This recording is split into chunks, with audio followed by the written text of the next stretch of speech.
નમસ્કાર, હું છું આપની સાથે વિકાસ મુકવાણા। તો જગતના નાથ અત્યારે નગરચર્યા નીકળ્યા છે, લોકોને દર્શન આપી રહ્યા છે અને હવે અત્યારે વિગત મળી છે કે ગજરાજ સરસપુરથી આગળ નીકળી ગયા છે। ત્યાંની તમામ તસવીર, તમામ અપડેટ્સ અમે તમને બતાવી રહ્યા છે। ત્યાંની આ લાઈવ તસવીરો અને ભગવાનના રથ અત્યારે આગળ પ્રસ્થાન કરી રહ્યા છે। જગન્નાથજીના દર્શન માટે ભક્તોમાં તાલાવેલી જોવા મળી રહી છે। ભક્તોના જયઘોષ વચ્ચે ઐતિહાસિક રથયાત્રાની શરૂઆત થઈ ચૂકી છે। તો જગન્નાથપુરી બાદ દેશની આ સૌથી મોટી ભગવાન જગન્નાથજીની 149મી ઐતિહાસિક રથયાત્રા કે જે શરૂ થઈ ચૂકી છે અને ભગવાનના ત્રણેય રથ સરસપુર પહોંચી ચૂક્યા છે। પહેલા સવારે મંગળા આરતી થઈ હતી, ત્યારબાદ ભગવાનને વિશિષ્ટ ભોગ પણ ધરાવવામાં આવ્યો। જ્યારે મંગળા આરતી થઈ ત્યારે કેન્દ્રીય ગૃહ અને સહકાર મંત્રી અમિતભાઈ શાહ ઉપસ્થિત રહ્યા હતા। ભગવાન જગન્નાથ, ભાઈ બલરામ અને બહેન સુભદ્રાજીને રથમાં બિરાજમાન કરાયા બાદ મુખ્યમંત્રી ભૂપેન્દ્રભાઈ પટેલ, જેમણે પહિંદ વિધિ કરી રથયાત્રાને પ્રસ્થાન કરાવ્યું। નંદી ઘોષમાં બિરાજી ભગવાન જગન્નાથજી નગરચર્યા નીકળ્યા છે। સાથે દર્પદલનમાં બહેન સુભદ્રાજી અને તાલધ્વજમાં ભાઈ બલભદ્રજી પણ છે। ભગવાન ભક્તોના દ્વારે પહોંચ્યા ત્યારે ભક્તો પણ અત્યારે અનેરા આનંદમાં છે। દર્શન માટે ભક્તો ઉમટી પડ્યા છે। અત્યારે ત્રણેય રથ સરસપુર પહોંચી ગયા છે અને તમે પહેલા દ્રશ્યો જોયા કે હૈયે હૈયું દડાય તેવી સ્થિતિ છે। ચારે બાજુ માનવ મેદની ઉમટી પડી છે અને આ 18 ગજરાજ સાથે ભવ્ય શોભાયાત્રા નીકળી રહી છે। વિવિધ ટેબલો જ્યાં ભારતીય સંસ્કૃતિની ઝાંખી પણ જોવા મળી રહી છે। ભક્તિના ભાવમાં ભક્તો અહીંયા ભીંજાયેલા જોવા મળ્યા છે અને ગુજરાત ફર્સ્ટની સ્ક્રીન પર તમે ભગવાનના દર્શન પણ કરી શકો છો।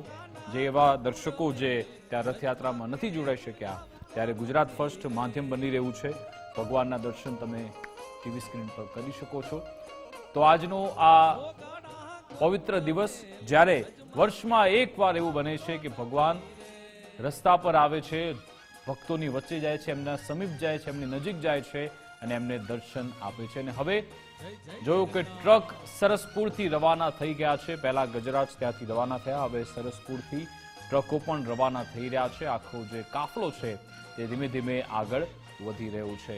અને હું જે વાત કરી રહ્યો હતો રથયાત્રાની, આ પાવન દિવસ કે તમે 364 દિવસ એવું હોય છે કે તમે ભગવાન જોડે જાઓ છો, ભગવાનને એની સાથે વાર્તાલાપ કરો, તમારા દુઃખ દર્દ, તમારી ખુશીઓ, તમારા પ્રશ્નો, તમારી સમસ્યા, એ બધી વાત જણાવો છો। એક આસ્થા જોડાયેલી હોય છે।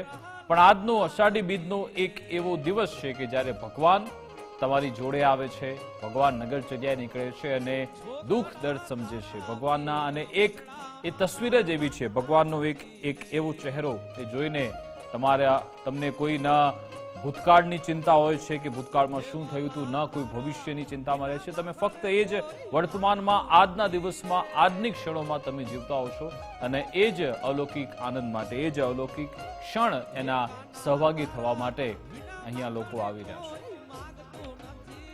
તો એ જ ક્ષણ સમજવી છે કે આખરે જ્યારે ભગવાન તમારા સમીપ આવ્યા હોય, ભગવાન તમારી સામે હોય, ત્યારે કેવી અનુભૂતિ થતી હોય છે। આપણી સાથે ડોક્ટર રાજેન્દ્ર પંડ્યા પણ જોડાઈ ગયા છે। સર, આપનું ગુજરાત ફર્સ્ટમાં સ્વાગત છે।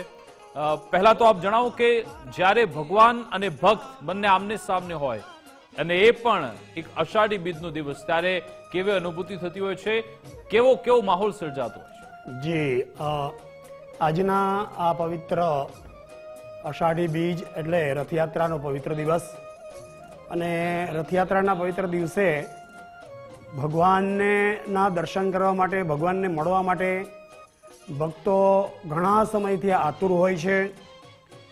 ભગવાનના કેવી રીતે દર્શન કરવા, કેવી રીતે ભગવાનને મળવું, એટલા માટે અમુક તૈયારીઓ પણ કરતા હોય છે। તેમજ જ્યારે ભગવાનની રથયાત્રા પોતાના ઘર પાસેથી અથવા તો પોતાની શેરીમાંથી જ્યારે પસાર થાય ત્યારે પુષ્પવૃષ્ટિ એના ઉપર, ભગવાન ઉપર કરતા હોય છે। અને આમને સામને જ્યારે ભગવાનના દર્શન થાય ત્યારે ભક્તના હૃદયની અંદર ખૂબ જ આનંદ ઉમટી પડે છે। આનંદ ઉમટી પડે છે અને એ ભગવાનની ઉપર પુષ્પવૃષ્ટિ કરે છે, ભગવાનને પ્રસાદ નૈવેદ્ય ધરાવે છે, ભગવાનને વસ્ત્ર વગેરે અર્પણ કરે છે અને ભગવાનના દર્શન કરી અને પોતાની જાતને ધન્યતા અનુભવે છે।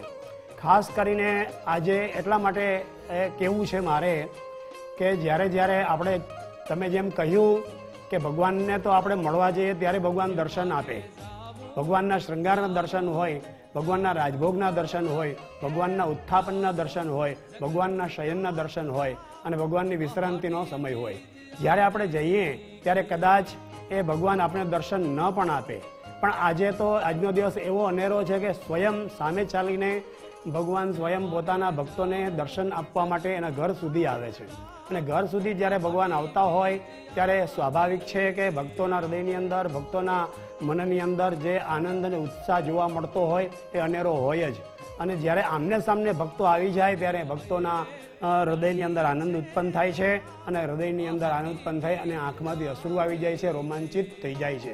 વર્ણન એવું કરવામાં આવ્યું છે કે સાચો જે ભક્ત હોય, ભગવાનનો જે સાચો ભક્ત હોય એ જ્યારે જ્યારે ભગવાનની સમક્ષ, જગન્નાથજીની સમક્ષ, બલભદ્રની સમક્ષ અને એ માતા સુભદ્રાજીની સમક્ષ ઉભા રહી હાથ જોડી અને જ્યારે ધ્યાનસ્થ થઈ અને ભગવાનનો કોઈ શ્લોક બોલે, કૃષ્ણાય વાસુદેવાય હરયે પરમાત્મને પ્રણતઃ ક્લેશનાશાય ગોવિંદાય નમો નમઃ, આવો શ્લોક બોલી અને એ ભગવાનની સ્તુતિ કરે, ભગવાનના વંદન કરે, ત્યારે ખરેખર જો સાચા હૃદયથી ભગવાનને એ વંદન કરે કે પ્રણામ કરતા હોય તો અવશ્ય એના રૂવાડા ઊભા થઈ જાય છે, રોમાંચિત એ થઈ જાય છે, એના આંખમાંથી અશ્રુ આવી જાય છે, એનું હૃદય ગદગદિત થઈ જાય છે, એનો કંઠ ભરાઈ જાય છે. આવી જેની સ્થિતિ ભક્તની થાય એ ભગવાનને જોઈને ભગવાન પ્રત્યેની પ્રીતિ અને ભગવાન પ્રત્યેનો પ્રેમ વ્યક્ત કરવા માટેના આ ચિહ્નો જે ભક્તને દેખાય, જે ભક્તોમાં જણાય તો સમજી લેવાનું કે પોતે આજે ભગવાનના દર્શન કર્યા છે એ સાર્થક થયા છે, જગન્નાથજીની એના ઉપર ખૂબ જ કૃપા થઈ છે એવું માની લેવામાં આવે છે. આવી સ્થિતિ એ જ્યારે આમને સામને ભગવાન અને ભક્ત થાય ત્યારે થાય છે. ઓકે, પટેલ સાહેબ, આ જે રથયાત્રા ચાલી રહી છે એનું મહત્વ પણ સમજાવવું જરૂરી છે કે જે અત્યારની જે જનરેશન છે, જેનજી જનરેશન, એ પણ જાણે કે આ રથયાત્રાનું મહત્વ શું છે, કેમ ભગવાન ત્યાં ભક્તની સમીપ આવે છે, રસ્તા પર નીકળે છે, નગરચર્યા નીકળે છે અને દર્શન આપતા હોય છે. આ અષાઢી બીજનો દિવસ જી વર્ણન એવું છે પુરાણોમાં, સ્કંદ પુરાણની અંદર આપણે વર્ણન જોઈએ અથવા તો આપણે ભાગવતજીની અંદર વર્ણન જોઈએ કે ભગવાન રથ ઉપર ઘણી જગ્યાએ બિરાજમાન થયા છે. અને આજના દિવસનું મહત્વ શું છે તો ભગવાન આપણે જાણીએ છીએ કે ભગવાન શ્રી કૃષ્ણના ઉત્તરાવસ્થામાં એ પોતે દ્વારકાધીશના રાજાધિરાજ થયા.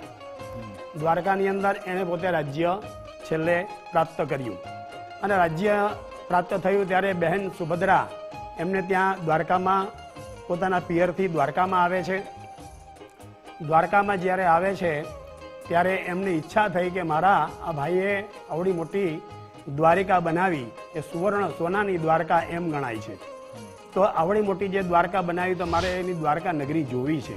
એવી બહેન સુભદ્રાને આવી ઈચ્છા વ્યક્ત કરી બહેન સુભદ્રાએ, એટલે જેથી કરીને એ ભગવાન કૃષ્ણે અને એમના મોટા ભાઈ એટલે કે જે બલરામજી એ બંને બહેનની ઈચ્છા પૂર્ણ કરવા માટે એક રથ મગાવ્યો. એ રથની અંદર ખૂબ જ સુશોભિત રથને કર્યો, ડેકોરેશન વગેરે કરાવી અને બહેનને સુભદ્રાજીને રથની અંદર પધરાવી અને બંને ભાઈઓ પણ એ રથની અંદર બેસી અને ભગવાન શ્રી કૃષ્ણએ પોતાની બહેન સુભદ્રાને એ આખા દ્વારકાની અંદર નગરચર્યા કરાવી. પોતાની નગરી આખી દ્વારકાની એ જે સુવર્ણની નગરી હતી, સોનાની નગરી હતી, એ સોનાની નગરી એમને બતાવી. એ ત્યારથી જે છે એની યાદગીરીમાં એ આ રથયાત્રા આપણે દર વર્ષે એ પરંપરાગત અને ખૂબ જ સારી રીતે આપણે ઉજવીએ છીએ અને કાઢીએ છીએ. બીજા નંબરની અંદર એવું પણ કહેવાય છે કે આ શું મહત્વ છે તો જો આપણે પુરાણની અંદર ને વેદોની અંદર પણ એવું વર્ણન છે કે રથ કોને કહેવો, તો કઠોપનિષદની અંદર એવું વર્ણન કરવામાં આવ્યું છે કે આ શરીર છે એ રથ છે. આ શરીરને રથની ઉપમા આપવામાં આવી છે. શરીર છે રથ છે, એની અંદર બેઠેલો આત્મા છે, એ આત્મા છે એ સારથી છે, અને મન છે એ મન એની લગામો છે, અને એની ઇન્દ્રિયો છે એ ઇન્દ્રિયો બધી જે છે એ એના રથના પૈડા જેવી છે, એને ગતિ છે. તો આ રીતે એક રૂપક સમજી લઈએ કે જે કરીને આપણે 10 ઇન્દ્રિયો, પંચ જ્ઞાનેન્દ્રિય, પંચ કર્મેન્દ્રિય, આપણું આત્મા, મન, બુદ્ધિ, અહંકાર જે કાંઈ આપણું છે એ સર્વસ્વ આ ભગવાનને સોંપી દેવાની એ ભાવના રહેલી છે. અને બીજા નંબરની અંદર રથયાત્રાનું મહત્વ જો કહેતા એક જગન્નાથપુરીની અંદર આપણને યાદ આવે કે જગન્નાથપુરીની અંદર એક ઇન્દ્રદ્યુમ્ન નામના રાજા, એ રાજા હતા. એમને સ્વપ્નમાં ભગવાને કહ્યું કે મારું મોટું મંદિર બનાવ, અહીંયા એક લાકડું આવશે, એ લાકડું જે છે એમાંથી તું મૂર્તિ બનાવજે.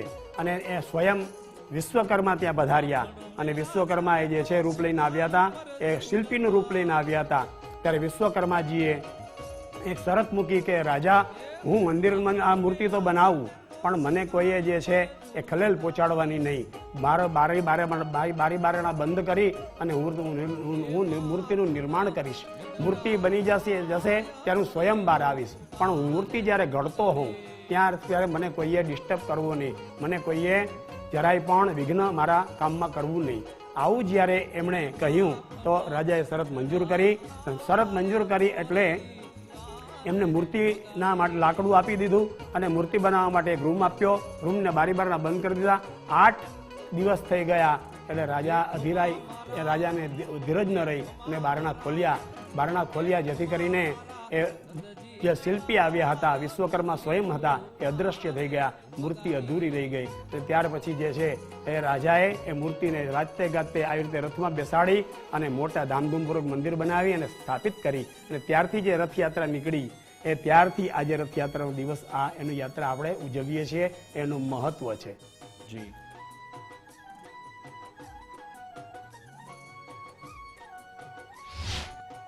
તો આખું આ મહત્વ આપણે સમજ્યું. અને તમે જુઓ કે જ્યારે સરસપુરમાં ભગવાન પહોંચે છે ત્યારે એ મોસાળાનું પણ ખૂબ જ મહત્વ છે. ત્યાં ભક્તોને પ્રસાદ આપવામાં આવે છે.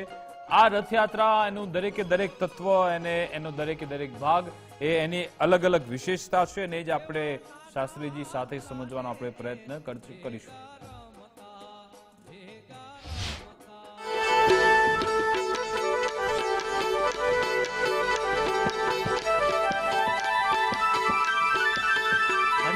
મુરલી વાળા રે, કોનુડા મુરલી વાળા રે,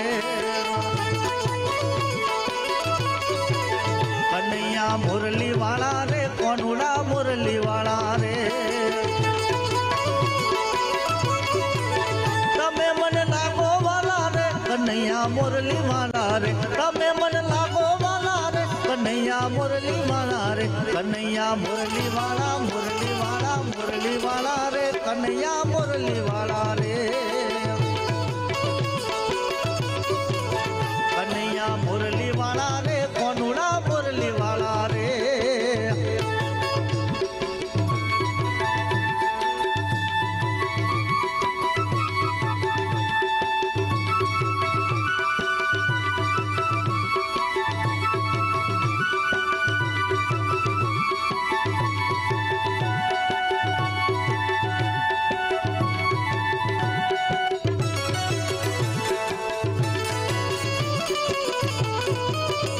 જય જગન્નાથ, જય ઠાકર.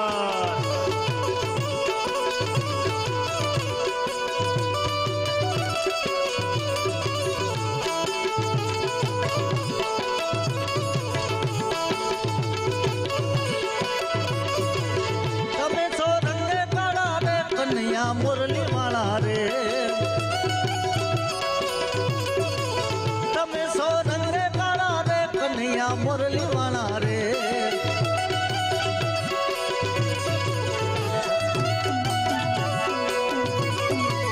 તમે સો રંગે કાળા રે, કનૈયા મુરલી વાળા રે.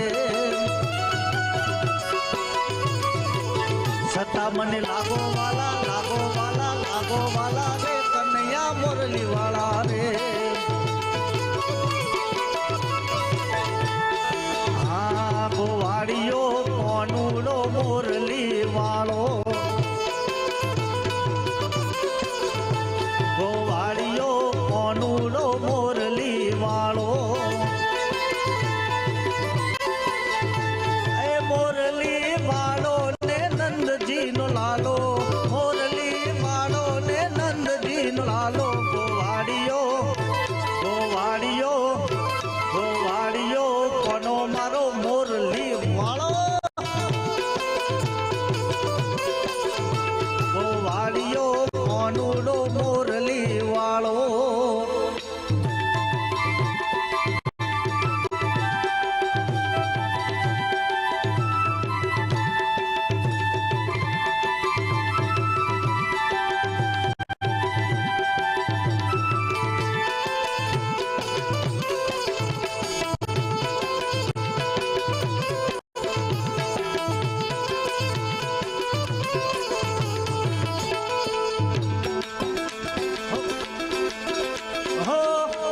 પરોલીએ વાહડી વગાડતો હો વેલા પરોલીએ વાહડી વગાડતો એનું લગાડતો એ મોરલી વાળો ને કાનજી કાળો મોરલી વાળો ને કાનજી કાળો ગોવાળિયો કોનો મારો મોરલી વાળો ગોવાળિયો કોનો મારો મોરલી વાળો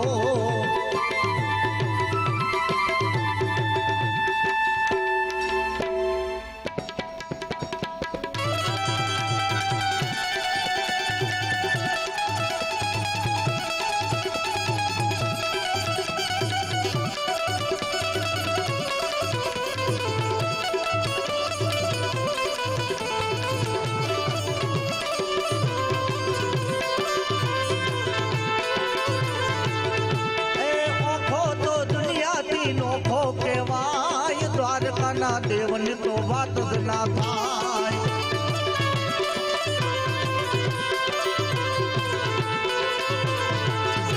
એ મીઠુડી ધરતીના મીઠા ભગવાન દરિયાના ફળિયામાં મીઠા ભગવાન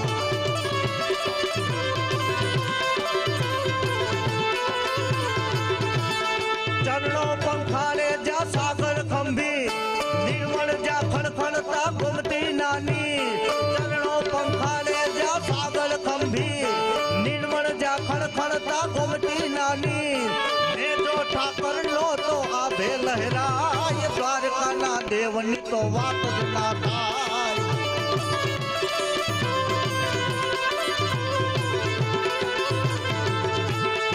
ઓખો તો દુનિયાથી નોખો કહેવાય કાળિયા ઠાકરની તો વાત જ ના થાય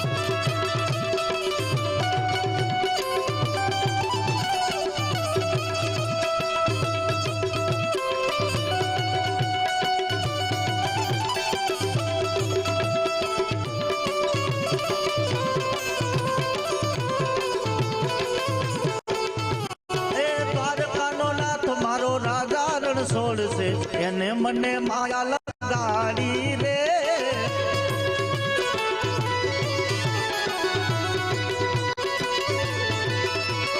દ્વારકાનો નાથ મારો રાજા રણ છોડશે એને મને માયા લગાડી રે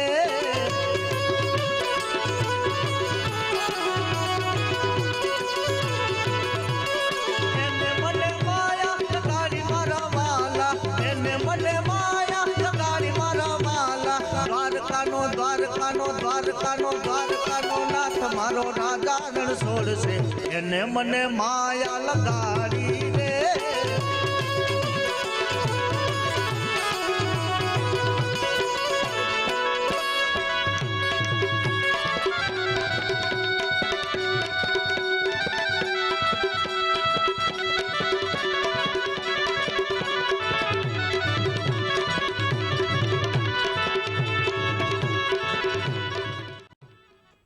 આ તરફ મેમનગર સ્વામિનારાયણ ગુરુકુલની 19મી રથયાત્રા જ્યાં સ્વામિનારાયણના સંતોએ મુખ્યમંત્રી ભૂપેન્દ્રભાઈ પટેલનું સ્વાગત કર્યું હતું. મેયર હિતેશભાઈ બારોટ પણ આ તકે ઉપસ્થિત રહ્યા. મુખ્યમંત્રી ભૂપેન્દ્રભાઈ પટેલે ભગવાનની આરતી ઉતારી હતી. ભગવાન જગન્નાથજીના રથનો પ્રારંભ પણ કરાવ્યો હતો.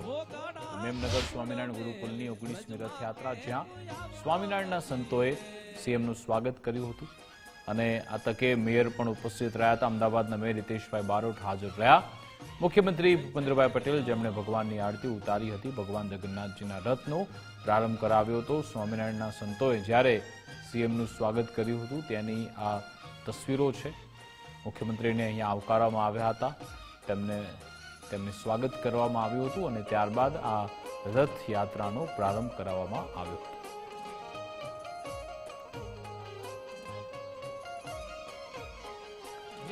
તો ભગવાન જગન્નાથજીના રથનો પ્રારંભ કરાવવામાં આવ્યો હતો. ત્યાંની આ તસવીરો છે. મેમનગર સ્વામિનારાયણ ગુરુકુલની 19મી આ રથયાત્રા સ્વામિનારાયણના સંતોએ તમામને આવકાર્યા હતા. રક્ષા પોટલી પણ બાંધી હતી અને અહીંયાથી પણ એક રથયાત્રાનું શરૂઆત થઈ હતી. મેયર હિતેશભાઈ બારોટ પણ એમની સાથે ઉપસ્થિત રહ્યા હતા. ભાજપના અમદાવાદના શહેર પ્રમુખ પ્રેરકભાઈ શાહ એ પણ ઉપસ્થિત રહ્યા હતા. તમામ મોટા નેતાઓ અહીંયા ઉપસ્થિત હતા અને ત્યાંની અલગ અલગ તસવીરો છે, જ્યારે સીએમએ પણ ત્યાં સૌ કોઈ આવનાર એમનું સ્વાગત કર્યું હતું અને પછી પૂજા આરતીમાં ભાગ લીધો હતો. મુખ્યમંત્રી ભૂપેન્દ્રભાઈ પટેલે ભગવાનની આરતી ઉતારી હતી, તેની આ તસવીરો.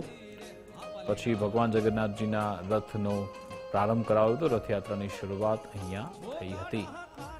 તો મેમનગર સ્વામિનારાયણ ગુરુકુલની પણ રથયાત્રા યોજાતી હોય છે. 19મી આ રથયાત્રા, તેના પ્રસ્થાન માટે પણ મુખ્યમંત્રી ભૂપેન્દ્રભાઈ પટેલ ત્યાં પહોંચ્યા હતા. સ્વામિનારાયણના સંતો જ્યારે સીએમ ત્યાં પહોંચ્યા ત્યારે તેમનું સ્વાગત કર્યું હતું અને મેયર હિતેશભાઈ બારોટ, ભાજપના અમદાવાદ શહેર પ્રમુખ પ્રેરકભાઈ શાહ એ પણ ઉપસ્થિત રહ્યા હતા અને પહેલા પૂજા આરતી કરવામાં આવી, ત્યારબાદ રથનો પ્રારંભ કરવામાં આવ્યો હતો. રથયાત્રાની શરૂઆત અહીંયા પણ થઈ હતી અને રથયાત્રા કે જે એક ઉત્સાહનો દિવસ હોય છે, તહેવારનો દિવસ હોય છે કે જ્યારે ભગવાન આપણી સમીપ આવે છે, ભગવાન આપણી નજીક આવે છે અને આપણને આશીર્વાદ આપતા હોય છે અને ભક્તો આતુરતાથી રાહ જોતા હોય છે કે ક્યારે ભગવાન નગર ચર્યા નીકળે, ભગવાન આશીર્વાદ આપે, ભગવાન આપણી સમીપ આવે. અને એક ક્ષણ જ ખૂબ જ આહલાદક હોય છે કે જ્યારે ભગવાનની સામે જ તમે હોવ છો, લાગે કે બસ આ જ પરમ સત્ય છે. અને એ વાતાવરણ જ કંઈક અલગ હોય છે કે ચારે બાજુ ઉત્સાહ, ઉમંગ, કોઈ દુઃખ નહીં, કોઈ પીડા નહીં, કોઈ કષ્ટ નહીં, ફક્ત અને ફક્ત ભગવાન આપણી સાથે છે એ જ અનુભૂતિ આપણને થતી રહેતી હોય છે અને એનો જ લાભો સૌ કોઈ ઉઠાવી રહ્યા છે. અને એવી જ એક આ રથયાત્રા મેમનગર સ્વામિનારાયણ ગુરુકુલની 19મી રથયાત્રા, જેની શરૂઆત મુખ્યમંત્રી ભૂપેન્દ્રભાઈ પટેલે કરાવી હતી. અને હવે અમદાવાદ જગન્નાથની જે રથયાત્રા છે, 149મી રથયાત્રા આખરે ક્યાં પહોંચી, ત્યાં હવે શું કેવા દ્રશ્યો છે, કેવો માહોલ છે, એ જ આપણે સમજીશું. અમારી સાથે સહયોગી સંજય જોશી લાઈવ જોડાઈ ગયા છે. સંજય, હવે રથયાત્રા ક્યાં પહોંચી છે, આપ ક્યાં ઉપસ્થિત છો, ત્યાંથી આપણને શું તસવીરો જોવા મળી રહી છે?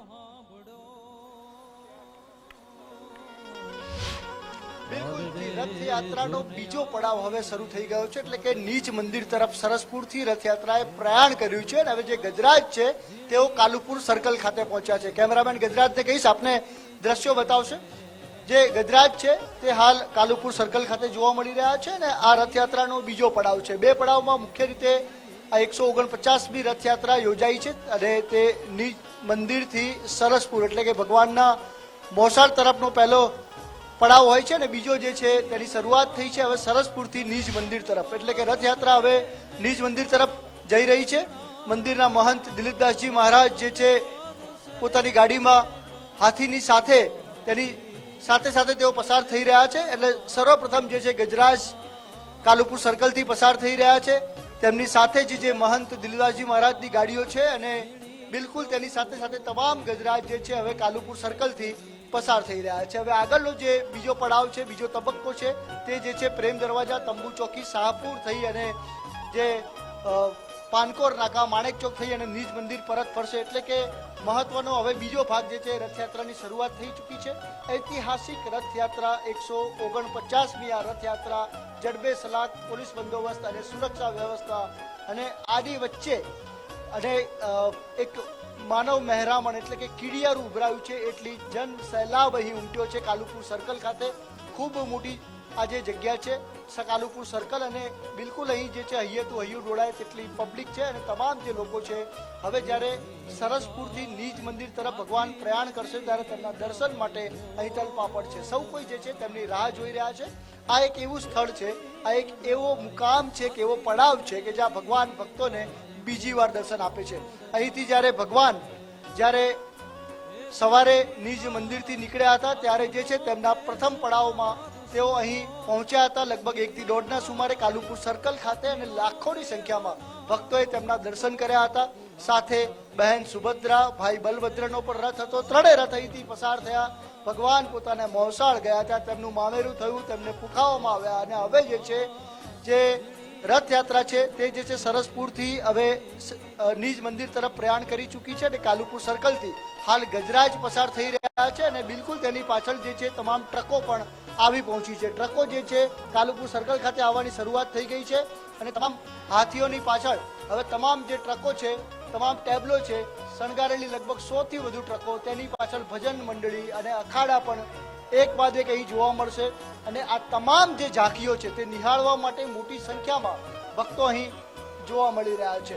સવારે પણ જે ભક્તો હતા તેટલી જ સંખ્યામાં અત્યારે પણ ભક્તો છે. પુષ્કળ ગરમી છે, બફારો છે, ડિહાઇડ્રેશન થઈ જાય તેવી હાલ આ ગરમી જોવા મળી રહી છે, પરંતુ આ ગરમીની વચ્ચે પણ ભક્તો જે છે ભગવાનને નિરખવા માટે, ભક્તો જે છે ભગવાનના દર્શન કરવા માટે અહીં ઊભા છે. સવારથી એકવાર જે છે સરસપુર જતા ભગવાને દર્શન આપ્યા સૌને અને હવે જ્યારે સરસપુરથી તેઓ પરત ફરશે ત્યારે એકવાર ફરી જે છે તમામ ભક્તો જે છે ભગવાનના દર્શન કરશે. તમામ જે ગજરાજ હતા તે કાલુપુરથી પસાર થયા છે અને હવે તેની પાછળ તમામ ટ્રકો આવવાની શરૂઆત થઈ ગઈ છે. લગભગ 100 ટ્રકો અહીંથી પસાર થશે અને ત્યારબાદ જે છે અખાડા જે ભજન મંડળી છે તે પણ અહીંથી પસાર થશે અને એકવાર ફરી પ્રભુ એટલે કે જગન્નાથ બહેન સુભદ્રા અને બલભદ્ર સાથે અહીંથી પસાર થશે અને તે વખતે જે છે ભક્તો એકવાર ફરી જે છે તેમના દર્શનનો લાવો લઈ શકશે. આ એકમાત્ર અમદાવાદનો એવો પોઈન્ટ છે કે જ્યાં ભગવાન પોતે 2 વાર ભક્તોને દર્શન આપતા હોય છે. જતાં તેમણે લાખોની સંખ્યામાં ભક્તોએ ભગવાનના દર્શન કર્યા અને હવે એકવાર ફરી ભગવાન જે છે ભક્તોને દર્શન આપશે કાલુપુર ખાતે. જી બિલકુલ આભાર. આગળ પણ તમારી પાસેથી વિગતો મેળવતા રહીશું. તો એ તમામ દ્રશ્યો તમને બતાવ્યા.